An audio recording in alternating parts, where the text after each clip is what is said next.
Dans un monde de plus en plus numérique, on entend souvent parler de fuite de données et ça peut complètement bouleverser une vie. Heureusement, il existe une sorte de gardien pour notre identité financière, la surveillance de crédit. Alors voyons un peu comment ça marche. Bon, imaginez le scénario. C'est la crainte de beaucoup de gens. Recevoir cet email qui annonce qu'une base de données a été piratée et que des informations personnelles sont désormais dans la nature. Mais concrètement, ça veut dire quoi? Quel est le danger, là, tout de suite? Une fois qu'un criminel met la main sur un nom, une adresse, un numéro de sécu, les possibilités sont immenses. Pensez-y, un prêt auto au nom de quelqu'un d'autre, une nouvelle carte de crédit, des achats en ligne. Et le pire dans tout ça, c'est que la victime, bien souvent, ne découvre le désastre que des mois plus tard. Face à cette menace bien réelle, il existe heureusement une solution qui agit comme une première ligne de défense. C'est justement là qu'intervient ce concept de surveillance de crédit. Alors, c'est quoi exactement? En fait, faut voir ça comme un système d'alarme pour notre vie financière, un service qui ne dort jamais et qui scanne en permanence la moindre activité suspecte. Attention, ce n'est pas une forteresse imprenable, mais c'est ce gardien qui va crier dès qu'il repère un intrus. D'accord, mais comment ce fameux gardien fait-il pour tout voir? D'où est-ce qu'il tire ces informations? C'est ça qui est assez fascinant en fait. Le service regarde vraiment partout. D'abord, il a un œil sur les agences de crédit, donc la moindre demande de prêt est immédiatement repérée. Ensuite, il va plonger dans les recoins du dark web, là où les données perso se vendent et s'achètent. Et enfin, il scanne les registres publics et gouvernementaux pour débusquer toute tentative de créer par exemple de faux papiers d'identité. Et voilà concrètement ce que le système cherche. Ce ne sont pas des menaces vagues, non, ce sont des actions bien précises.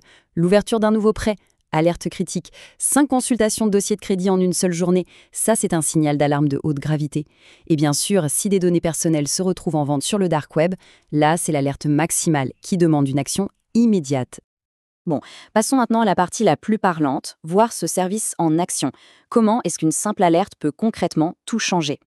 Prenons le cas de David. Ses données ont fuité et un fraudeur, il tente de les utiliser pour obtenir un prêt assez conséquent. C'est un scénario malheureusement très classique. Et quasi instantanément, voilà ce qui s'affiche sur le téléphone de David. Ce n'est pas une pub, c'est une alerte ciblée, urgente, avec une instruction on ne peut plus claire. Contester immédiatement. Et c'est là que tout se joue.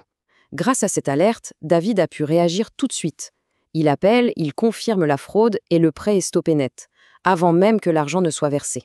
Résultat, 0 dommage financier. Maintenant, un autre type de menace. Ici, il ne s'agit pas d'une fraude qui est déjà en cours, mais de la découverte du matériel du fraudeur. Les données personnelles de Thomas, qui sont disponibles à la vente. L'alerte que Thomas reçoit, elle, est encore plus grave. Elle ne signale pas une tentative, mais le fait que ces données les plus sensibles sont devenues une marchandise. Le message est sans équivoque, il faut agir, et vite. Du coup, la réaction de Thomas est différente, elle est préventive. Une fois qu'il est au courant du danger, il passe en mode de défense. Il change ses mots de passe, gèle son crédit pour une longue durée et intensifie sa propre surveillance. Bref, il prend le contrôle avant que les criminels n'aient eu le temps de faire quoi que ce soit. Bien sûr, ce genre de service a un coût. Et comme n'importe quel outil, il a aussi ses limites. C'est important d'avoir une vision complète.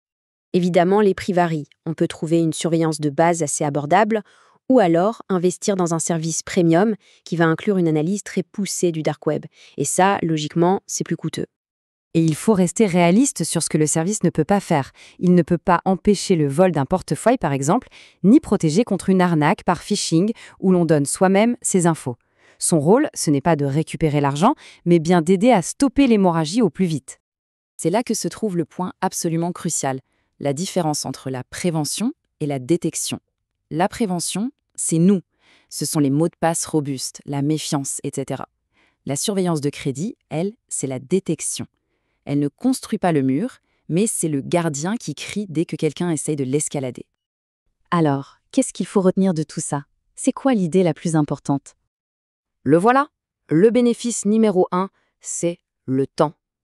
Dans le monde de la fraude, chaque minute, chaque heure compte.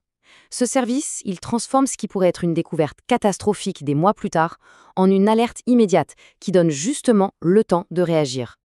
Au final, le message est assez simple. Il ne s'agit pas d'une protection absolue, mais d'un outil très puissant qui change complètement la dynamique. On passe d'une position de victime qui subit les conséquences à une position d'acteur qui peut réagir et se défendre. Et ça nous laisse avec une question essentielle. Sachant que les menaces existent, le vrai enjeu n'est plus de savoir si l'on peut devenir une cible, mais plutôt si nos systèmes de détection sont prêts. Au fond, notre identité est-elle vraiment sous bonne garde ?